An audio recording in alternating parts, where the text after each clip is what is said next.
తర్వాత 10,300 తీసేసి 350 తగ్గించి మళ్ళీ 9,500 తీసుకున్నారు. దీన్ని 10,350 పెంచాలని మీరు దరఖాస్తు ఇచ్చినారు. ఇప్పుడే నేను కంపెనీ గారితో ఐటీడీఏపీ వారితో మాట్లాడిన దగ్గర ఉన్నారు. ఖచ్చితంగా పెంచాలని చెప్పిన కంపెనీ గారు ఐటీడీఏపీ వారు ఇద్దరు కూడా మీ జీతాలు పెంచిస్తామని చెప్పినారు.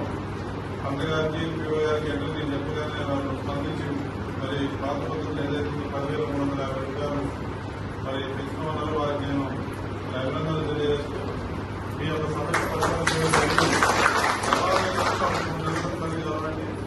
తర్వాత నేను అధికారులతో పాటు నుంచి ఏర్పాటు చేసుకుంటున్నాను.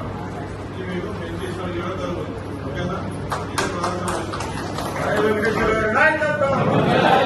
దాని ప్రకారం మీకు ఇప్పుడు అధికారులతో మాట్లాడి పెంచి ఏర్పాటు చేశారు.